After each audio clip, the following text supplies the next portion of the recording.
하늘에 계신 우리 아버지여, 이 시간 하나님 앞에 예배하기 위해 귀한 성도들 한자리에 불러 모아주시고 한마음으로 우리 하나님을 찬양하며 예배하며 높이게 하심을 감사를 드립니다. 주님의 그 거룩한 이름에 합당한 영광을 돌리게 하시고 이 시간 우리의 모든 것을 드려 우리 하나님만 높이고 예배하게 하여 주시옵시고 홀로 영광 받아 주시옵소서. 주님의 은혜 가운데 한 주간 살면서 주님을 더 알아가게 하심을 감사합니다.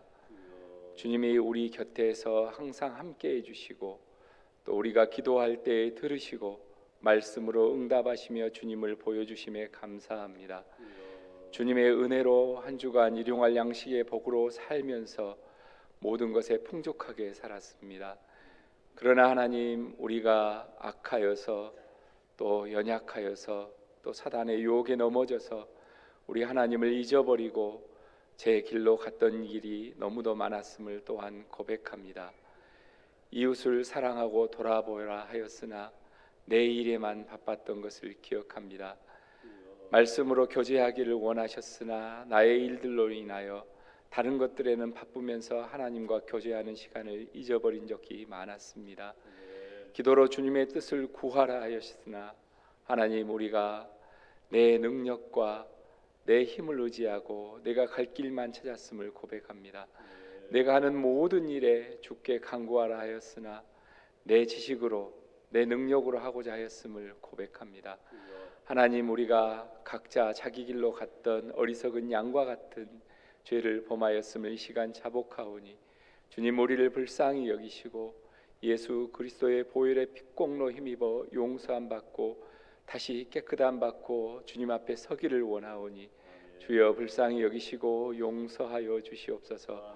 이 시간 그리하여 깨끗한 마음으로 온전히 우리 하나님만 높이고 또 우리 하나님과 동행하는 삶 사는 귀한 알곡의 성도들이 될 수 있게 도와주시옵소서. 세계와 나라가 여러 가지로 어지러운 가운데 있습니다. 전쟁의 소식이 여전히 끝나지 않고 있고 하나님을 두려워함이 없는 각자 자기 능력대로 사는 자기만 생각하는 그런 사상들이 가득한 것을 봅니다. 하나님, 먼저 우리가 그리스도인들이 그곳에 하나님의 법을 온전히 나타내는 빛과 소금이 될 수 있게 주여 도와주시옵소서. 잘못된 것들이 그대로 방치되지 않도록 주님 앞에 눈물로 기도하고 안타까워하게 하여 주시옵소서. 아버지, 우크라이나의 전쟁을 보면서 아버지 중동의 전쟁을 보면서 안타깝게 눈물 흘리고 기도하게 하여 주시옵소서. 이 나라의 온갖 악한 범죄들을 보면서 남의 일이라 생각지 않게 하시고 빛과 소금의 역할을 감당해야 되는 우리의 일이라 생각하며 세상의 빛으로 보내신, 세상의 소금으로 보내신 하나님의 뜻을 발견하고 울며 기도하는 알곡의 성도들 되게 도와주시옵소서. 하나님, 또 이제 저희가 여러 가지 남은 한 해를 정리해야 되는 시기입니다. 한 해 동안 주님께서 베푸신 은혜가 너무도 많았음에 감사를 드립니다. 어려운 가운데서도 우리를 이끄시고 인도하셔서 이 시간 이 모습의 알곡이 되게 하심을 감사합니다. 그러나 하나님, 우리가 거룩한 교회가 다시 세상 속으로 가자고 마음을 다짐하였고 아버지, 이웃을 성도로 또 이웃 동네를 교회로 만들고자 하는 그 다짐 가운데 살았지만은 우리가 그것을 얼마나 이루었는가 돌이켜보고 반성하기를 원합니다. 하나님, 우리가 이러한 표를 내세운 지가 수년째인데 우리의 삶이 아버지 말씀 가운데 박히게 도와주시고 우리의 행함이 있게 하여 주시옵소서. 하나님, 또 귀한 기관들이 믿음 안에서 여러 가지 일들을 하였습니다. 그 가운데 함께해 주심을 감사합니다. 한 해를 돌아볼 때 주님의 은혜가 컸음을 고백하고 내년을 잘 준비할 수 있게 남은 기간 동안 도와주시옵소서. 기도로 준비하고 2024년이 주님 앞에 더 온전히 들어지는 시기가 될 수 있게 하여 주시옵소서. 아버지, 다음 주일은 저희가 이웃들을 생각하며 주님께서 우리에게 맡겨주신 이웃들에게 구제의 귀한 사명을 감당하고자 합니다. 한 주간 잘 살펴보고 내가 돌아보지 못한 것이 무엇인지 살펴보고 이웃들을 생각하며 기도하며 정성껏 물질도 준비하게 하시고 마음도 준비하게 하시고 먼저 무엇보다 우리 믿음의 가정들에서 떨어져 나간 이웃이 누구인지 살펴보게 하시고 교회가 믿음 가운데 이 책임을 기쁨으로 감당하게 하여 주시옵소서. 아버지, 성탄을 앞두고 있습니다. 주님을 보내신 주님의 그 큰 사랑을 이루신 하나님의 그 마음을 우리가 되새기며 십자가의 사랑을 기억하며 우리가 그 사랑을 나누는 위치에 설 수 있게 도와주시옵소서. 말씀을 들고 단위에 서신 목사님을 기억하여 주시옵소서.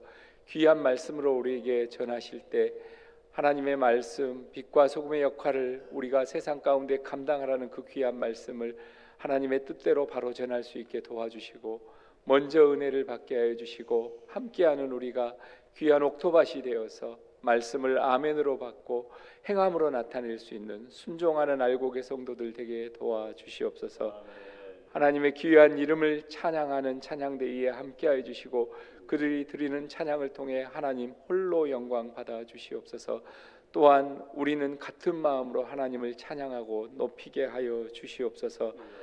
아버지, 여러 가지 이유로 인하여 연약하여서 또는 유혹에 넘어져서 이곳에 함께하지 못한 귀한 성도들이 있습니다.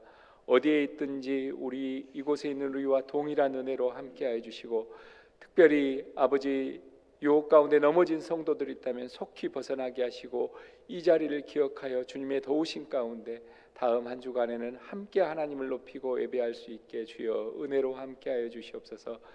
주님이 주신 귀한 예배의 힘을 가지고 이 한 주간 살아갈 때 저희가 더 승리의 일들로 넘쳐나게 하시고 주님과 동행하여서 다음 주 이 시간 이 자리에 설 때는 하나님께 더 많은 삶의 열매들로 영광 돌리게 하여 주시옵소서. 아멘. 모든 것을 감사드리고 거룩하신 예수님 이름으로 기도드립니다.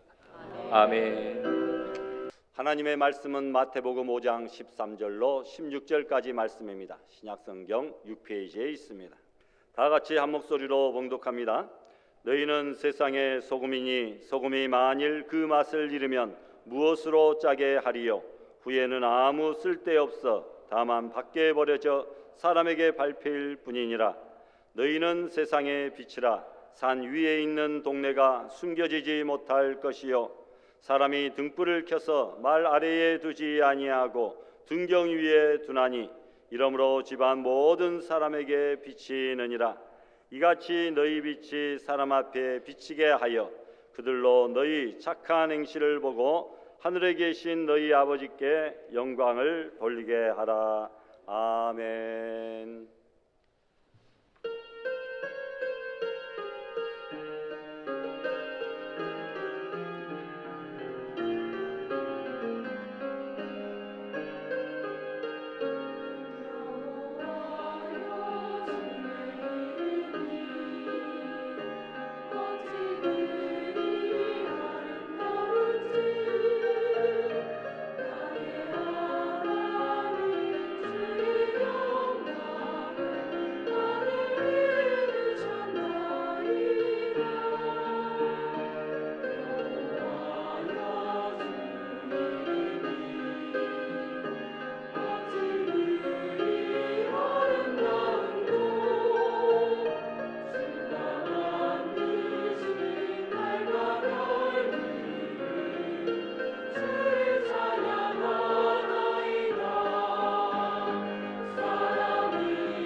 할렐루야. 아멘. 감사합니다.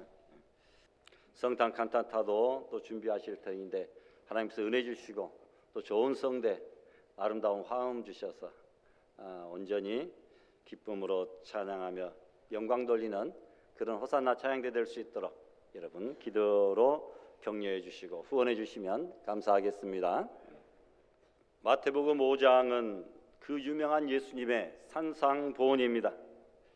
예수께서 무리를 보시고 산에 올라가 앉으시니 지자들이 나온지라 입을 열어 가르쳐 이르시되 심령이 가난한 자는 복이 있나니 천국이 저희 것이며 애통하는 자는 복이 있나니 온유한 자는 의에 주리고 목마른 자는 그리고 긍휼히 여기는 자 마음이 청결한 자 화평한 자 또 의로 인하여 박해를 받는 자 복이 있다라고 이렇게 말씀하시던 그 내용 바로 다음에 이 팔복의 정신대로 사는 성도들에게 예수님은 오늘 우리에게 이 본문을 주셨는데 그리스도인들에게 주시는 세 가지의 상징적인 용어를 발견하게 됩니다.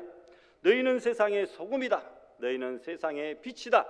너희는 산 위에 있는 동네다 라고 말씀합니다. 예수님은 우리들에게 너희는 세상의 소금이 되어라, 빛이 되어라, 산 위의 동네가 되어라 명령하신 것이 아니라 너희는 세상의 소금이다, 세상의 빛이다, 산 위에 있는 동네다라고 선언을 하신 것입니다. 앞으로 되라가 아니라 이미 너희들은 그렇다라고 선언하신 것이죠. 이 말씀을 한마디로 묶어서 해석한다면 그리스도인들로서 제9시를 하면서 살아라. 더 쉽게 말하면 소금의 맛과 빛의 멋을 내는 성도가 되라. 그런 말씀을 하고 계십니다. 그런데 문제는 대부분의 사람들이 너희는 세상의 소금이라 할 때 그 너희는 이 말을 제대로 이해하지 못하는 데 문제가 있습니다. 너희는 얼마나 쉽습니까? 너희는. 그런데 너희는 이란 말을 이해함에 있어서 언제나 나 아닌 다른 사람, 그 사람들을 생각하게 된다는 말입니다. 다시 말하면 나는 소금이 아니어도 좋고 빛이 아니어도 좋고 산 위에 있는 동네가 아니어도 좋지만 반드시 너는 소금이 되어야 되고 너는 빛이 되어야 되고 너는 산 위에 있는 동네가 되어야 된다. 이런 사고방식이 우리를 지배하고 있는 것, 바로 이것이 문제입니다. 그런 의미에서 오늘 우리는 주님이 주신 이 말씀을 바로 이해해야 됩니다. 나는 세상의 소금이기에 맛을 내야 되는데 내가 성도의 맛을 내지 못하니 어찌해야 될꼬? 또한 나는 세상의 빛이기에 나의 옳은 행실로 세상 사람들에게 비춰줘야 될 터인데 내 속에 성령의 등불이 가물거리니 어찌하면 좋단 말인가? 통곡해야 됩니다. 더불어 나는 산 위에 있는 드러난 동네이기에 산 아래 세상 동네 사람들에게 좋은 본을 보이고 좋은 소식을 전해야 되는데 그 구실을 못하고 있으니 어쩌면 좋단 말인가? 깨닫고 고백하는 자가 되어야 됩니다. 다시 말하면 너희는 이라는 말은 다른 사람을 가리키면서 하는 것이 아니라 내 자신의 얼굴과 양심을 향하여 외쳐야 될 경고이며 질책이다 라고 하는 사실입니다. 도산 안창호 선생이 남긴 말 가운데 나 하나를 건전한 인격자로 만드는 것이 우리 민족을 건전하게 하는 유일한 길이다. 그대는 나라를 사랑하는가? 그렇다고 한다면 그대가 먼저 건전한 인격자가 되라. 이렇게 말했습니다. 이것이 바로 도산 안창호 선생의 민족 개조론의 정신입니다. 나부터 고치고 나부터 바른 인격자가 된다면 우리 민족은 치유될 수 있다라는 것이죠. 그렇습니다. 내가 먼저 소금이 되고 내가 먼저 빛이 되고 내가 먼저 산 위에 있는 동네가 된다면 이 세상은 썩지도 않을 것이고 어둡지도 않을 것이며 남들에게 손가락질도 받지 않을 것이다. 모든 것이 너 탓이 아니라 내 탓이요 라고 말하는 그런 신앙 자세, 이것이 우리 신앙인의 삶의 멋이고 맛인 줄 믿습니다. 그럴 때 첫 번째로 그리스도인들은 소금의 맛을 낼 때에 참된 멋이 있습니다. 너희는 세상의 소금이니라고 했습니다. 소금인데 그냥 소금이 아니라 세상의 소금이라 이렇게 말합니다. 우리가 교회 안에서 이렇게 만나보면 전부 다 성남 성녀들입니다. 다들 거룩한 성도들 같아요. 얼마나 기도도 거룩하고 훌륭하게 잘하는지 모릅니다. 말씀을 받을 때 아멘으로 화답도 잘합니다. 그런데 세상에 나가면 어떻습니까? 우리 신앙인의 모습이 사라지고 맙니다. 이것이 우리의 한계입니다. 누구나 교회 안에서 신앙인처럼 살기는 쉽습니다만 그러나 교회 밖에서 신앙인의 삶처럼 산다는 것은 참으로 어렵다는 것입니다. 중요한 것은 우리가 세상에서 맛을 내고 제9시를 하는 소금의 역할을 잘 감당하는 사람이 되어야 된다라는 것이죠. 너희는 세상의 소금이니 너희는 세상의 빛이니, 이렇게 하는 말은 우리 크리스천들의 삶의 현 주소가 천국이 아니고 교회가 아니고 바로 우리가 살고 있는 이 현실, 이 세상 속이다, 이 말입니다. 그래서 세상의 소금이라 이렇게 말합니다. 여러분, 마치 물고기가 바다를 떠나서는 더 이상의 존재가 의미가 없는 것처럼 우리가 세상을 떠나서는 의미가 없는 것이죠.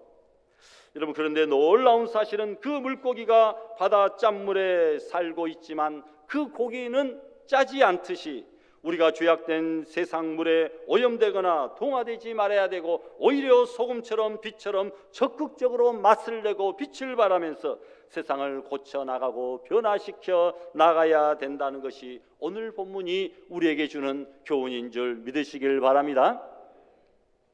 석회질이 많은 이스라엘 사해 근처에서 생산된 소금에는 때때로 이 석고와 같은 이물질이 섞여 있는 경우가 많습니다. 석고의 색깔은 희니까 육안으로는 소금과 잘 분간이 가지 않습니다. 그래서 소금에 비위를 거슬리는 역겨운 맛을 내는 석고가 많이 섞여 있으면, 그러니까 소금이 맛을 잃으면 어쩔 수 없이 밖에 내다버리고, 그러면 지나가는 사람들에게 밟힐 수밖에 없다는 것입니다. 그리스도인들이 세상에서 제9시를 못하면 외면을 당하고 질타를 받고 버림을 받을 수밖에 없다는 말이죠. 예수님 당시 지중해 연안만 해도 온도가 꽤 높은 지역입니다. 그렇기 때문에 냉장고도 없던 시절에 식품을 오래 보관할 수가 없었습니다. 그런데 이 소금만 넣어놓으면 적어도 한두 달은 신선하게 보존할 수 있었기 때문에 그 당시 사람들이 하늘의 태양 다음으로 이 세상에서 제일 귀중히 여기는 것이 소금이라 이렇게 말할 정도입니다. 고대 사람들은 소금을 대단히 귀중하게 생각했습니다.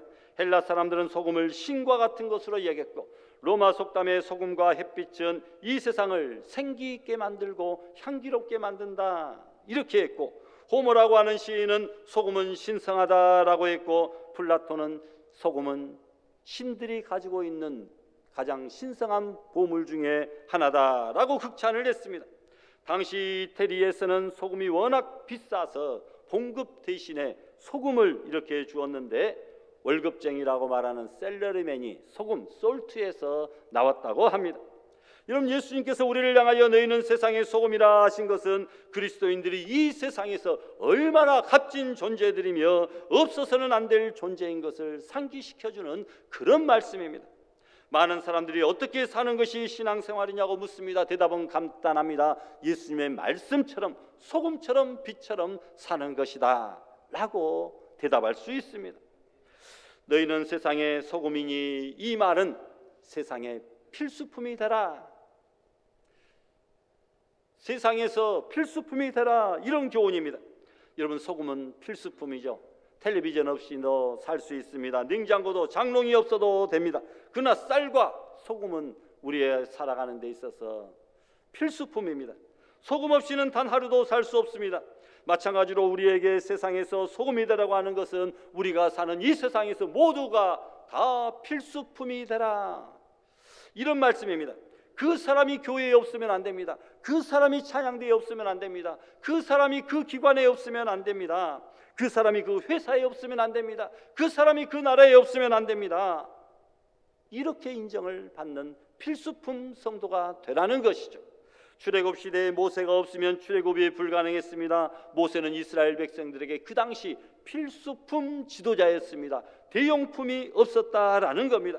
성도의 이름도 소금입니다. 소금도 대용품이 없습니다. 성도는 대용품이 아니라 세상에서 소금과 같이 필수품이 되라는 주님의 뜻인 줄 믿습니다. 두 번째로, 너희는 세상의 소금이니, 이 말은 세상에서 깨끗하게 살라라고 하는 교훈입니다. 소금은 색깔 그 빛이 희기 때문에 순결과 관계되어져 있습니다. 로마인들은 소금이 가장 깨끗한 해와 바다에서 왔기에 가장 순결한 것이라 이렇게 말을 합니다. 레위기 2장 13절에 보니까 내 모든 소재물에, 번제물에, 소재물에 소금을 치라 이렇게 말했습니다. 하나님께 드리는 제물은 흠이 없는 것이라야 되는데 그래서 제물에 순결한 소금을 쳐라 이렇게 말한, 그래서 성전에는 소금 창고가 크게 있었습니다. 성도들도 순결한 소금처럼 언행심사가 깨끗해야 됩니다.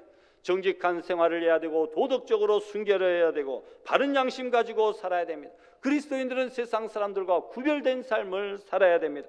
야고보 1장 27절에 그리스도인들을 향하여 새 속에 묻혀 살고 있으나 새 속에 물들지는 말아야 된다라고 말씀합니다.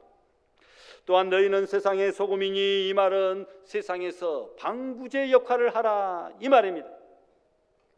우리 성도들은 이 세상에서 썩지 않게 방부제 역할을 해야 되는데, 예수님이 너희는 세상의 소금이라고 하신 말씀 속에 세상에서 방부제가 되라 이런 의미가 강하게 들어 있습니다. 소금은 음식물을 변질되거나 부패되지 않도록 사용합니다. 어부들이 바다에서 고기를 잡자마자 큰 통에 담고 소금을 그냥 쏟아붓습니다. 생선을 썩지 않게 하려는 것이죠. 구약의 짐승을 잡아 제사를 드릴 때 썩거나 상하지 않게 하려고 소금을 뿌렸습니다. 소금은 그래서 방부제입니다. 우리 성도들은 이 세상이 썩지 않게 방부제의 역할을 해야 됩니다. 우리가 사는 세상은 여러 가지 죄악으로 변질되고 부패해져 가고 있습니다. 우리는 세상을 외면하고 사는 사람들이 아니라 세상에 적극적으로 참여해서 세상으로 하여금 썩지 못하게 하는 사람, 세상이 방향 감각을 잃었을 때에 바른 길로 방향을 제시해주는 그런 사람들이 되어야 된다라는 말입니다. 한때 영국이 사회적으로, 정치적으로, 종교적으로 큰 위기를 맞이하고 있을 때 존 웨슬레 목사가 일어나 새바람을 일으켰는데 그것이 바로 성결운동입니다. 그래서 여기에서 성결교가 존 웨슬레 목사에 의해서 창설이 됩니다. 여러분, 하나님의 말씀으로 돌아가자 그리야 산다라고 외쳤습니다. 하나님의 말씀이 들어가는 곳에 너도 살고 나도 살고 우리가 살고 교회가 살고 민족이 산다라는 것이죠. 1919년 김인현 3.1 독립운동을 우리는 기억하고 있습니다. 그때 우리 민족 2천만 명 중에 기독교인은 겨우 1.5%로 30만 명이었습니다. 그런데 33인의 민족 대표 중에 16명이 기독교인이고 그 중에 9명이 여러분 목사님들입니다. 태극기를 만들어서 여성도들의 치마 속에 숨겨서 옮겼습니다. 감추어서 날랐다는 거죠.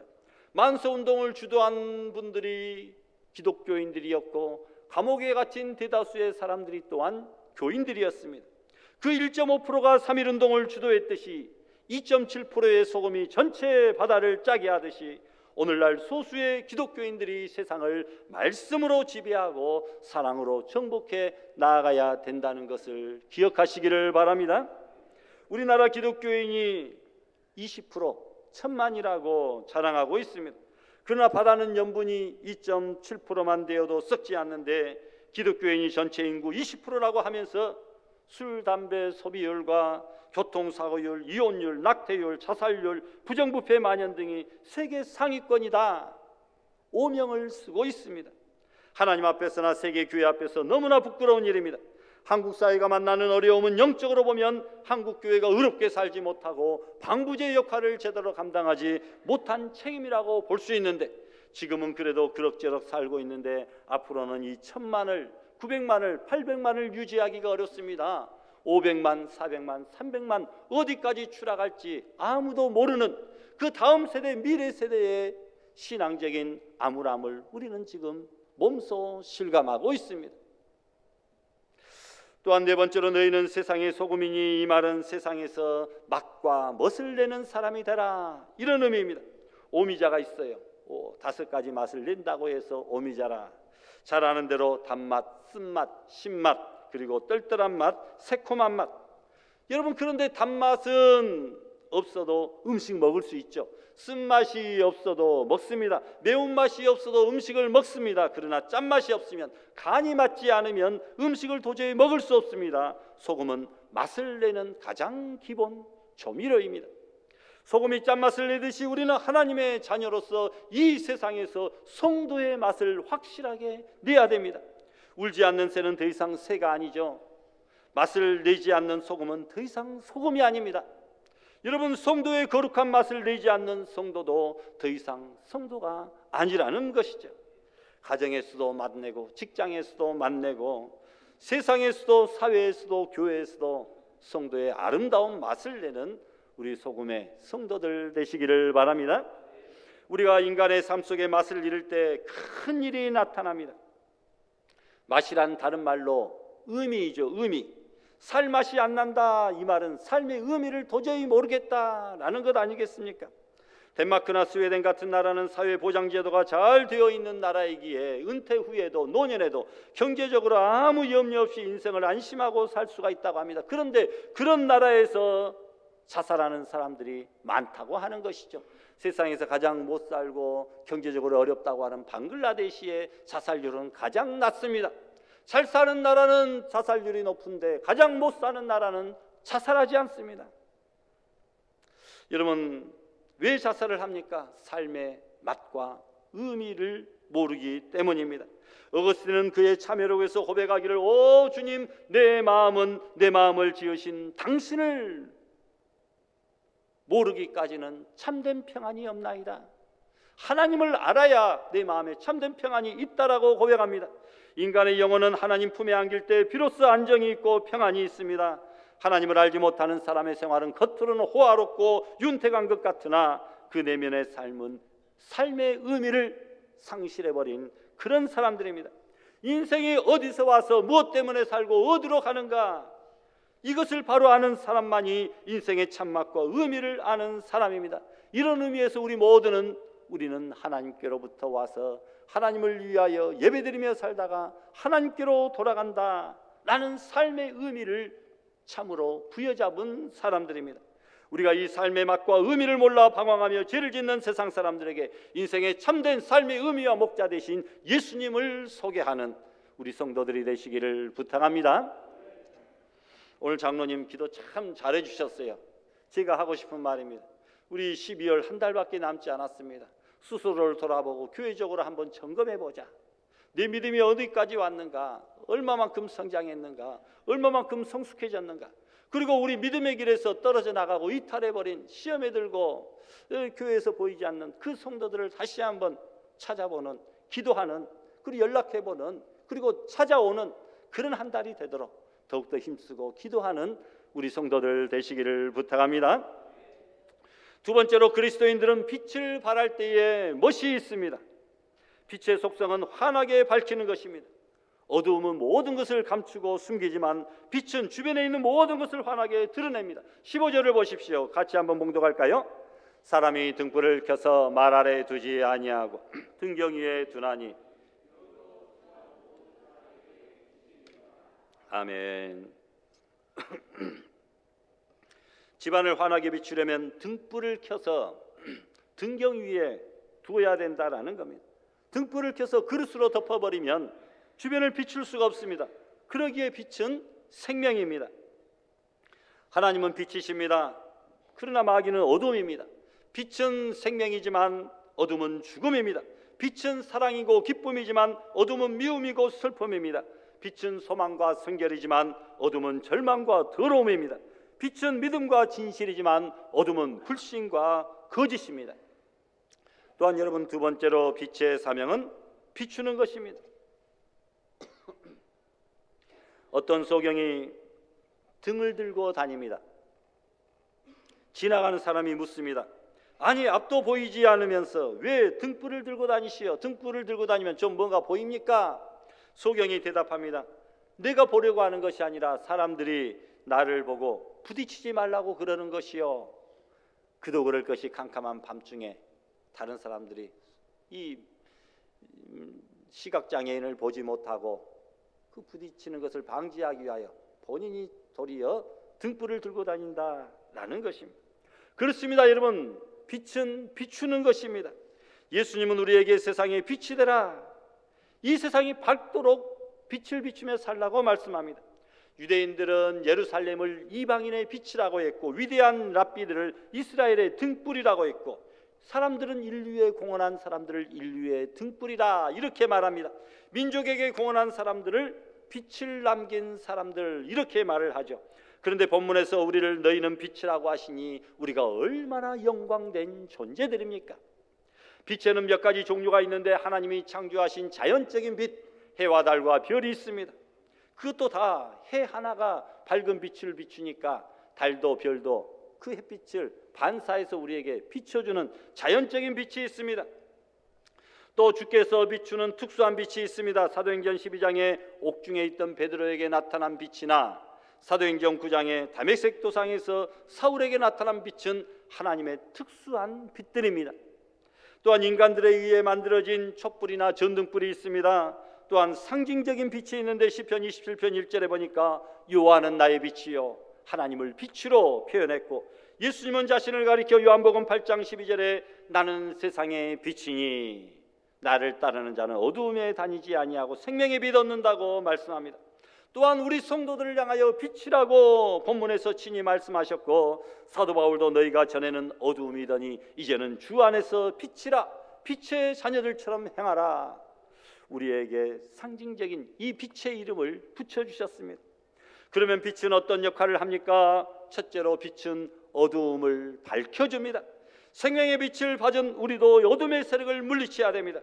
태양빛을 듬뿍 받은 달이 밤하늘을 밝게 비추듯이 하나님의 은혜의 빛을 듬뿍 받아 부패하고 죄악된 이 세상에 은혜와 진리와 사랑의 빛을 환하게 비추는 우리 성도들이 되시기를 바랍니다. 그래서 다니엘 12장에 보니까 많은 사람을 옳은 대로 돌아오게 하는 자는 하늘에서 영원토록 빛이리라고 말씀합니다. 또한 빛은 소망입니다. 빛이 있어야 앞이 보이고, 앞이 보인다 이 말은 소망이 있다 이 말 아닙니까? 시편 119편 105절에 보니까 주의 말씀은 내 발의 등이요 내 길의 빛이라 말씀합니다. 빛은 사물을 정확하게 또한 판단하는 일을 합니다. 빛은 악한 것, 어두운 일의 진상을 폭로합니다. 여러분, 우리 성도들은 세상의 선악을 분명하게 분별할 수 있어야 됩니다. 그야 구약의 선지자들은 그 빛의 사명을 잘 감당한 사람들이요, 신약의 세례 요한도 빛의 사명을 잘 감당하다가 헤롯에게 참수를 당하고 맙니다. 또한 여러분, 빛은 방향을 제시해 줍니다. 하나님은 불기둥 구름기둥으로 이스라엘 백성들이 갈 길을 친히 인도해 주셨습니다. 방향을 잡지 못하면 헤맬 수밖에 없습니다. 가로등이나 등대도 방향을 제시해 줍니다. 성도들도 죄악된 세상에 빠져서 실패, 좌절, 낙심 속에 있는 사람들에게 소망의 빛이신 예수 그리스도를 소개해 주어 그들로 하여금 바른 방향, 바른 삶의 목적을 깨달을 수 있도록 인도해 줘야 될 책임이 있습니다. 또한 여러분, 빛은 열을 발사해서 태우는 역할을 합니다. 성령의 불을 받아서 못된 죄악과 악한 습관들을 태워야 됩니다. 빛은 또한 치료합니다. 말라기서에 보니까 치료하는 광선을 비춰주시겠다라고 말씀합니다. 여러분, 곰팡이가 생기는 것, 빛이 없기 때문에 생기는 것이고, 빛을 비추면 곰팡이는 없어집니다. 요즘에 방사선 치료, 고주파 치료도 다 빛으로 하는 것인데 빛은 그래서 치료입니다. 여러분, 또한 빛은 뜨거움이 있습니다. 빛이 되라 이 말은 뜨거운 사람이 되라, 열정적인 사람이 되라는 말이죠. 성령을 받으면 뜨거운 사람이 됩니다. 죽은 사람의 특징은 차가워집니다. 예수님이 십자가에 못 박혀 돌아가시자 실망한 두 제자 예루살렘을 떠나 엠마오로 내려가고 있었는데 그의 가슴 전체는 실망과 좌절뿐이었습니다. 이때 빛 대신 예수님이 그들과 동행하시면서 말씀을 풀어주실 때 그들의 마음이 뜨거워졌다라는 것이죠. 그래서 두 제자는 뜨거운 가슴을 안고 다시 예루살렘으로 돌아가 사명을 힘있게 감당했습니다. 이 빛을 받아서 사명을 잘 감당하는 성도들이 되시기를 바랍니다. 또한 빛은 열매를 맺게 합니다. 에베소 5장에 보니까 빛의 자녀들처럼 행하라. 빛의 열매는 모든 착함과 의로움과 진실함이라 말씀합니다. 또한 이 빛은 우리의 생명이신 예수 그리스도이십니다. 요한복음 1장 9절에 보니까 그리스도는 참빛 곧 생명이라 했습니다. 우리는 빛이 아니라, 발광체가 아니라 참된 빛이신 예수님의 빛을 세상의 사람들에게 반사시키는 반사체인 줄 믿습니다. 마지막으로 성도들이 세상에서 소금의 맛과 빛의 멋을 낼 때에 하나님께서 영광을 받으신다고 말씀합니다. 부모가 사랑하는 자녀의 손을 잡고서 집을 나서면서 뭐라고 말합니까? 얘들아, 가문의 명예를 생각하라. 너희들이 다른 사람 앞에서 착하게 생각하면 우리 집안과 가문과 부모의 영광이 높아지는 것이다 라고 하면서 자녀들에게 신신당부하는 것 아니겠습니까? 이렇듯이 예수님도 우리에게 당부했습니다. 우리 기독교인들은 어디 가서나 좋은 일 많이 하고 아름다운 일, 칭찬받을 일을 많이 해야 됩니다. 그렇게 함으로써 하늘에 계신 하나님 아버지께 영광을 돌려야 됩니다. 16절의 말씀 보니까 이같이 너희 빛이 사람 앞에 비치게 하여 그들로 너희 착한 행실을 보고 하늘에 계신 너희 아버지께 무엇을 돌리라고 합니까? 영광을 돌리라. 윌리엄 바클레이는 빛을 비추는 것은 우리가 영광을 얻기 위함이 아니라 하나님께 영광을 돌리기 위한 것이라 말했습니다. 14절에 보니까 우리는 산 위에 있는 동네입니다. 산 위에 있는 동네. 그 옛날 유대인들은 우리와는 달리, 지금도 역시 마찬가지입니다만, 여러분 이스라엘을 가보니까 평평한 곳은 전부 다 산 위가 평평합니다. 그러면 산 아래는 뭐냐? 우리는 산 아래에 살고 있지만 유대인들, 이스라엘 백성들 산 위가 평평하고 산 아래는 깊은 어둠의 골짜기들입니다. 그 골짜기에 짐승들도 살고 있고 또 강도들도 있고 그렇습니다. 사람들은 전부 다 산 위에 있는 평평한 밝은 곳에 살고 있고 산 아래를 내려가면 깊은 골짜기라는 것이죠. 그래서 여러분, 사람들이 산 위 평탄한 곳에 집을 짓고 동네를 만들었습니다. 그러니까 산 위에 있는 동네는 주야로 사람들의 눈에 환하게 드러날 수밖에 없습니다.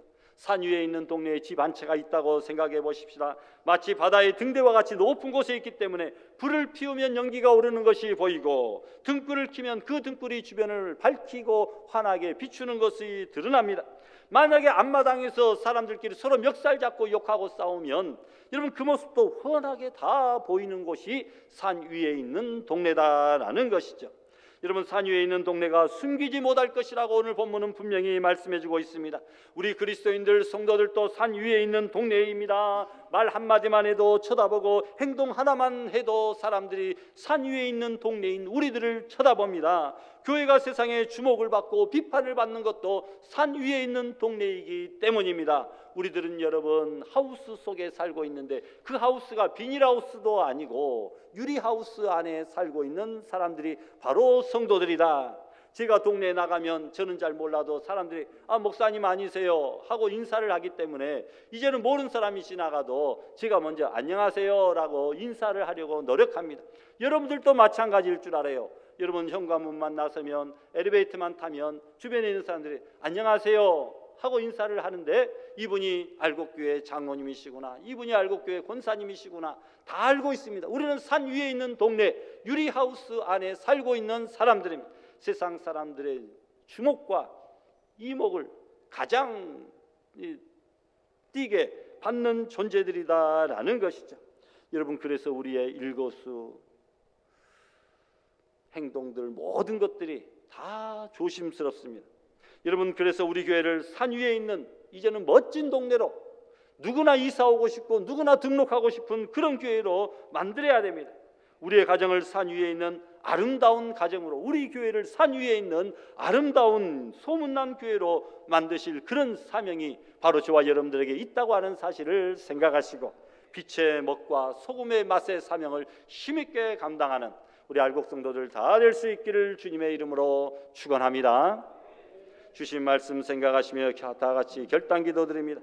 거룩하신 하나님 아버지, 우리가 세상의 소금이요 세상의 빛이라고 말씀해 주셨으니 세상에서 아버지 순결하고 거룩하고 아버지여 썩지 않게 만드는 방부제의 역할을 감당하며 삶의 맛과 아버지의 빛의 멋을 내며 세상 모든 사람들을 치료하고 아버지 열정을 불태우며 변화시키고 아버지의 예수 그리스도 참 빛이신 예수님을 소개하고 증거하는 아름다운 죄를 되게 하여 주시고 산 위에 있는 동네가 되어서 많은 사람들이 우러러보고 소문난 아름다운 교회, 칭찬받는 교회 성도들 될 수 있도록 주여 은혜를 내려 주시옵기를 원하옵고 예수님의 이름으로 기도드리옵나이다.